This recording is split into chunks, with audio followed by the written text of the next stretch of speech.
ప్రియులరా, ఈ భూమి మీద బ్రతికే టైంలో నిన్ను నన్ను శుద్ధీకరించటానికి, పవిత్రపరచటానికి దేవుడు మనల్ని చేదైన బాటలో నడిపిస్తాడు, అనగా కష్టములు అనే మార్గములో నడిపిస్తాడు.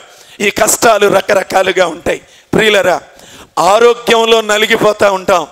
అమ్మో ఏంటి, నేను దేవుడి సన్నిధికి వెళుతున్నానే, ప్రభువుని ఆరాధన చేస్తున్నానే, ప్రభువుకింత నమ్మకంగా ఉంటున్నానే, అరే నేను అసలు నా హృదయం కానుకగా వేశాను, దేవుడు నాకు ఇచ్చిన దానిలో నమ్మకంగా ఉంటున్నాను, అయినా ఈ రోగం ఏంటి నన్ను ఇలాగా ఇబ్బంది పెడుతుంది.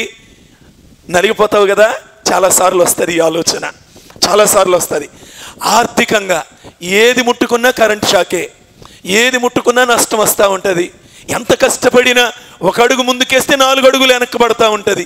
ఏంటి, నేను దేవుడికి నమ్మకంగా లేనమ్మను. సైతానుడు నువ్వు దేవుడికి నమ్మకంగా లేవు, నువ్వు నీలో మంచితనం లేదు అని మనల్ని శోధిస్తూ ఉంటుంది. మనం కుంగిపోతూ ఉంటాం. నేను ఎక్కడో తప్పిపోయానేమో, ఎక్కడో జారిపోయానేమో, పడిపోయానేమో. ప్రియులరా, రకరకాల ఆలోచనలతో కొట్టబడుతూ ఉంటాం. ఆత్మీయంగా, ఆరోగ్యపరంగా, ఆర్థిక పరంగా, మానసికంగా ఒక శ్రమ, ఒక రూపంలో. ఆరోగ్యం కుదుటబడిందిలే నాకు అనుకుంటే ఇంట్లో ఇంకొకళ్ళకు మొదలవుద్ది.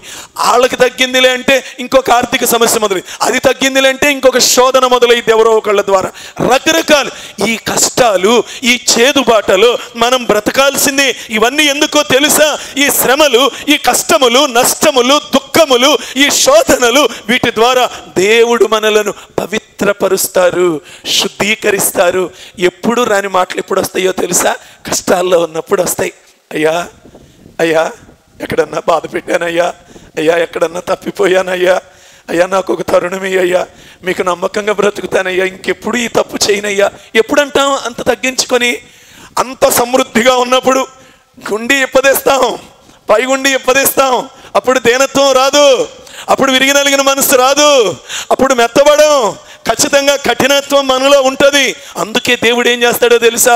చేదుతో సిద్ధపరుస్తాడు. అందుకే శ్రమల కొలిమిలో గుండా నేను నిన్ను నడిపిస్తాను అన్నాడు. ఆ తరువాత సువర్ణము వలె, యోబు గారు అన్నాడు కదా, దేవుడు నన్ను ఇప్పుడు పరిశోధన చేస్తున్నాడు, నేను చివరికి ఆయనకు సువర్ణం వలె కనబడబోతున్నాను.